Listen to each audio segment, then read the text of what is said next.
L'islam est contre l'islam. C'est ce que l'on peut comprendre de la tempête sur les médias à la suite de la création, en Égypte, d'un certain centre nommé Markaz Takwin, ou centre de formation. Ce centre se présente comme étant une institution culturelle qui vise à établir des valeurs de tolérance entre les religieux. Concrètement et loin de la langue du bois, l'objectif que se donne le centre Takwin fait allusion à la problématique de l'islam qui veut avoir la main la plus haute. Un islam qui domine la vie des individus et qui régit la vie de ses adeptes dans les moindres détails, de la naissance à la mort. Le centre Takwin est en fin de compte une illustration de certains musulmans qui tentent de réformer l'islam de l'intérieur de l'islam. Si l'athéisme et les conversions au christianisme demeurent interdits en islam et condamnés à la clandestinité autant par les pouvoirs des États que par les pouvoirs de la conscience collective de l'islam, il faut noter que les réformateurs de l'islam n'en sont pas en reste. De nombreux réformateurs ont été condamnés ou emprisonnés ou poursuivis en raison de leur liberté d'expression pour la réforme de l'islam. Nous pouvons commencer par Islam Labri lui-même qui est à la tête même de ce fameux centre Takwin. Pour les détenteurs des pouvoirs religieux en islam, les appels à la réforme de l'islam à partir de l'intérieur de l'islam sont, dans le cas d'espèce, considérés comme une atteinte à la religion de l'islam et comme une incitation au désordre et au trouble social. Concrètement, cela signifie que celles qui appellent à la réforme de l'islam risquent d'être taxés de traîtres, de sionistes, de l'ennemi de la nation, de mécréants, d'hypocrites, fauteurs de troubles, et ainsi de suite. Ce sont là des accusations habituelles et ce n'est un secret pour personne.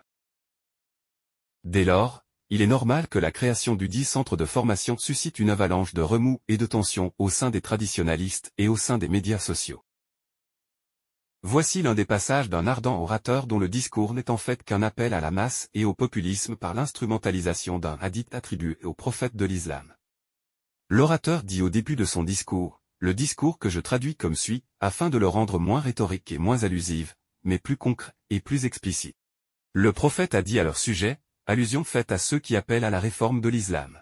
À la fin des temps, viendront des personnes jeunes, aux dents jeunes, donc téméraires, sans expérience et aux rêves insensés. Ils instrumentaliseront à leur avantage les paroles du prophète, le prophète qui est le meilleur de la création. Ils percutent l'islam comme une flèche percute sa cible. Leur foi ne dépasse pas leur gorge. Si vous les trouvez, alors, je vous laisse le soin de comprendre son appel à l'action déguisé sous forme d'un hadith comme à l'accoutumée chez nombre d'islamistes. Sous l'effet de telles menaces, rien ne bouge et rien ne pourrait bouger dans le sens des réformes en islam sans risquer d'être taxé d'opposé au prophète, d'ennemi de l'islam, de traître de la nation, d'un renégat de Dieu, d'un égaré sortant de l'islam vers le christianisme, en somme, d'une pire créature selon le langage des islamistes emprunté au Coran, notamment à la sourate La Preuve. L'avenir nous donnera de nouvelles de cette boule de neige qui secoue l'establishment musulman en Égypte et dans le monde musulman. En attendant les nouvelles, n'oublions pas que dans la terre de l'islam, il y a trop de problèmes qui attendent Godot. Si la colonisation d'origine occidentale a échoué à réformer l'islam, le centre Takwin serait-il capable de réformer l'islam de l'intérieur? La situation serait-elle en leur faveur avec le moyen de quelques plumes et de quelques micros sur une chaîne de télévision ou sur une chaîne YouTube en comparaison avec le tollé de l'opposition qui se manifeste à son égard?